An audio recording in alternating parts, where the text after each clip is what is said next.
Xaçmazdan, Xaçmaz Bağçılıq ofisindən salamlayırıq. Bugün ofisdə sizinlə bir söhbətimiz olacaq, vacib bir videomuz olacaq, burada danışıqlarımız olacaq mütəxəssisimiz Rasim müəllimlə. Deməli, Rasim müəllim, xoş gördük sizə. Sağ olun.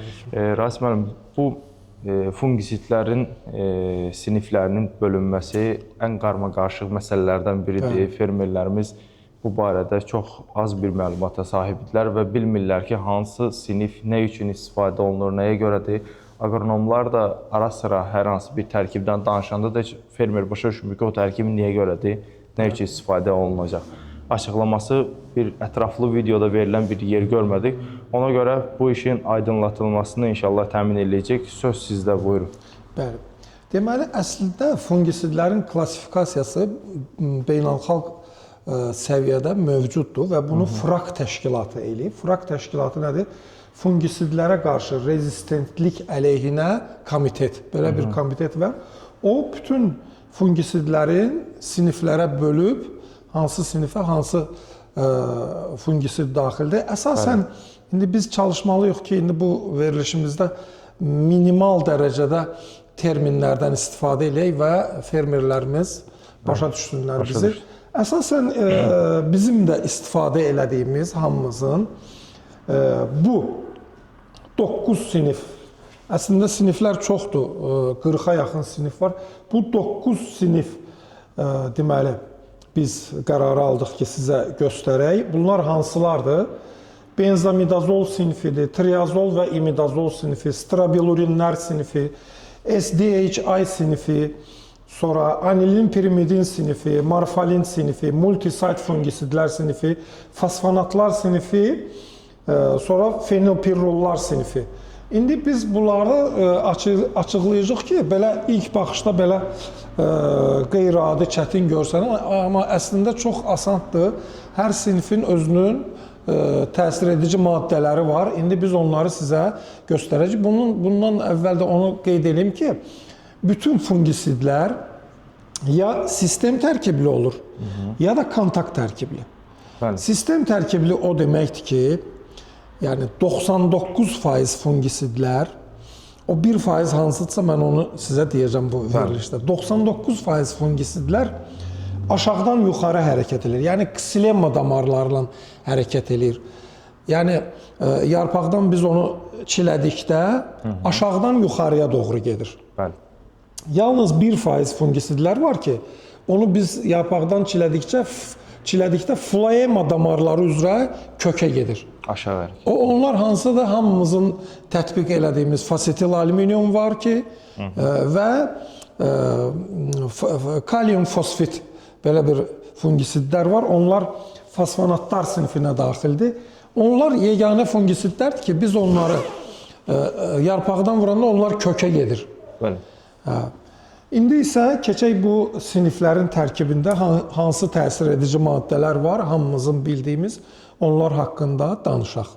Deməli, Elməddin bəy, birinci sinif kimi biz benzamidazollar sinifini qeyd etdik və burada ana maddə karbendazimdir. Hal-hazırda bu karbendazim maddəsi satışa qadağa qoyulub, amma niyə görə qoyulubsa biz bilmirik, çünki həmən bu digər maddələr, tiafonat metil və benamil də bitkinin tərkibində karbendazimə çevrilənir. Yəni bunun tiafonat metil kimi biz vururuq, o bitkinin tərkibində buna çevrilənir, karbendazimə. Bu qadağan da satışa, amma bunlar yox. Burada biraz ziddiyyət var, yəni əlaqəli qurumlar bizə başa salsınlar ki, niyə görə bu? Çünki bu çox yaxşı dərmandır əslində. Bunlar da sistem təsirə malikdir, ksilem damarları ilə hərəkət edir, çox gözəl işləyir bitkinin tərkibində, yaxşı müalicəvi effekti var. Əsasən də bizim gilasda ən çox, deməli, bizim qorxduğumuz Manilyoz. Bəli, manilyoza qarşı istifadə olunur, yəni tətbiq olunur, bəli. Çox gözəl də təsirə malikdir. Biz hamımız bağbanlar bunu istifadə eləyirik. İstər tiafonat metil olsun, istər karbendazim. Benamil özü də karbendazimə çevrilənir bitkinin tərkibində. Bu bizim benzamidazollar sinfi fungisidlərdə. Yəni burada anlaşılmayan bir şey qalmadı. 3 dənəyə bölünür, 3 dənə sinfə bölünür. Və burada dediyimiz kimi ən çox gilasçılıqda istifadə etdiyimiz manolyoz xəstəliyinə qarşı bunlardan Bəli. Tiafonat metildir. O da karbendazimə çevrilir. Ana maddə budur. Karbendazim. Benomili nə vaxt istifadə edilir? Benomil də həmçinin o da karbendazimə çevrilir. Biraz çətin tapılandı bu. Aha, bunu az istifadə edirik. Ən çox bundan istifadə edirik. Bəli. Bu da ki, qadağa qoyulub deyənə ona görə satışda yoxdur. Bəli, karbendazim. Az görürük ona görə. Belə. İkinciyə keçək inşallah. Bəli. Buyurun Rasim müəllim, söz sizdə. Deməli, Elməddin bəy, burada da triazollar sinifində əslində hamımızın ən çox istifadə etdiyimiz fungisidlər yer alıb və sistem təsirə malikdir. Triazollar hansılardır? Difkanazol, tebukanazol, penkanazol, tetrakanazol, propipkanazol, flutriafol, sonra ciprakanazol. Məsələn, difikanazol biz hamımız gilasçılıqda istifadə edirik. Deməli, elə 3 xəstəliyin 3-ünə də qarşı istifadə edirik. Manilyoz, kakamikoz, klastosporiyoza qarşı. Tebukanazol özünü çox gözəl göstərib. Xüsusilə də biz bunu tətbiq edirik. Manilyoza qarşı da yaxşı effekt göstərir. Hətta biz bunu bir bağda, deməli, tiafonat metillə bir yerdə tətbiq eləmişik. O da iki tərəfli təsir göstərir. Manilyoza qarşı çox yaxşı effekt verib. Penkanazol hamımızın bildiyimiz, ən çox da un-nuşəyə qarşı istifadə edirik. Penkanazol tərkibi, bəli. Tanış bir tərkib. Bəli, topazın elə tərkibi, baxın, penkanazoldur. Yəni, deməyim odur ki, triazollar sinifi əslində, belə deyək də, fermerin dostudur. Yəni, triazollar sinifi olmadan biz bağımıza baxa bilmərik. Həm qiymət baxımından, indi digər sinifləri müqayisə eləyəndə görəcəyik ki, onlar çox bahadır. Qiymət baxımından da bunlar sərfəlidir və çox gözəl sistem təsirə malikdir.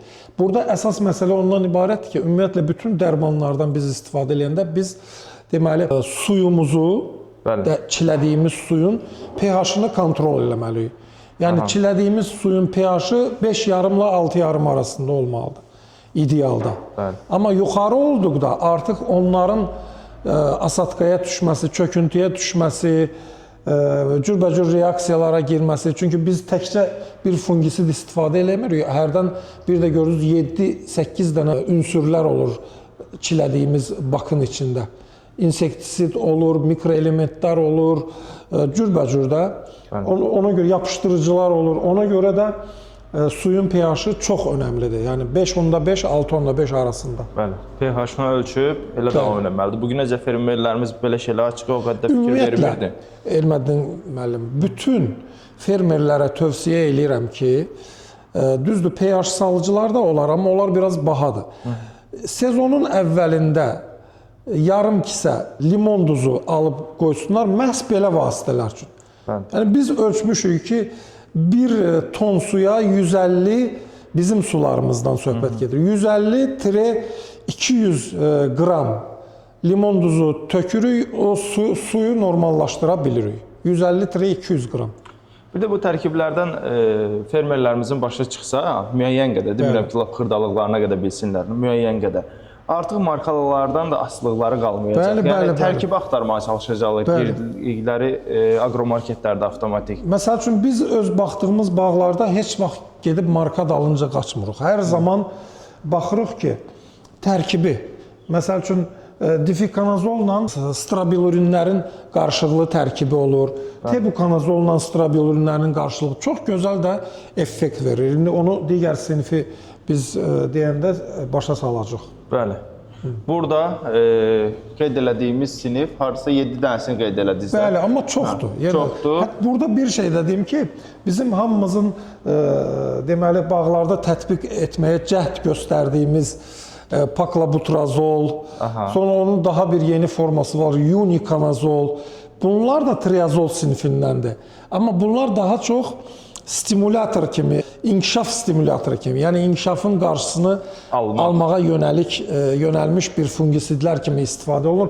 Əslində bu sinif fungisidlər bitkidə böyümə qarmonu var, gibrilin. Onun sintez olunmasına təsir göstərir, yəni mənfi təsir göstərir. Bax bu sinif. Və bunların da ən başında paklabutrazol durur ki, ümumiyyətlə gibirinlərin sintezini dayandırır və bitki böyümür. Bəli. Belə, o paklabutrazol barədə də ətraflı meyvəyə bağların necə salmaq lazımdır, onu çəkmişik, ona da giriş eləmirəm. İnşallah. Digər sinifimizi göstərək indi. Bəli, Rasim müəllim, artıq ikinci sinifimizdəyik. Buyurun, söz sizdə. Deməli, strabilurinlər sinifidir. Strabilurinlər sinifi əslində mənim ən deməli sevdiyim siniflərdəndir. Çünki niyə görə? Buradakı təsir edici maddələr həm də translaminar işləyir. Bəli.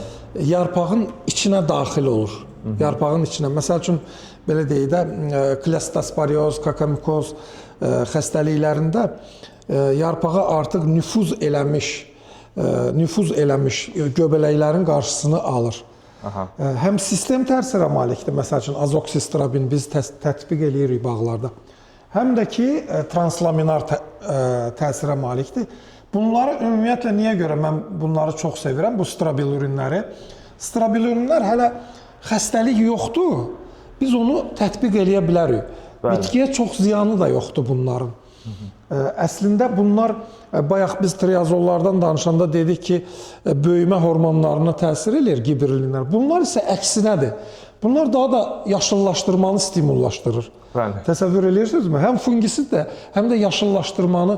Elə bir ki, biz bunu yarpaqdan tətbiq eləyəndə, elə bir ki, yarpaqdan sanki bir aminoasid vermişik, karbamid vermişik, magnezium sulfat vermişik. Çox gözəl təsirə malikdir. Və digər fungisidlərlə, bayaqki dediyimiz fungisidlərlə, triazol sinfinin fungisidlərlə də bir yerdə buraxılır. Məsəl üçün, difikonazolla.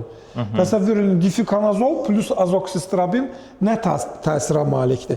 Azoksistrobin yarpağın üzündə olanları, yarpağa nüfuz eləmiş olanları məhv eləyir. Amma difikonazol isə artıq bitkinin içərisinə nüfuz etmiş, deməli, göbələklərə, patogenlərə qarşı mübarizə aparır.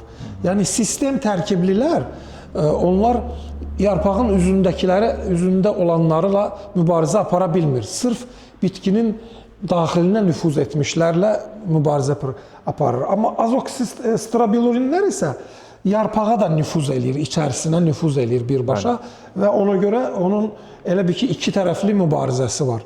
Burada da əsasən azoksistrobindir, piraklastrobin hamımızın o baskalidlə bir yerdə alırıq həmişə, bax odur, trifloksstrobin, krezaksan metil ən çox rast gəlinənlərdən.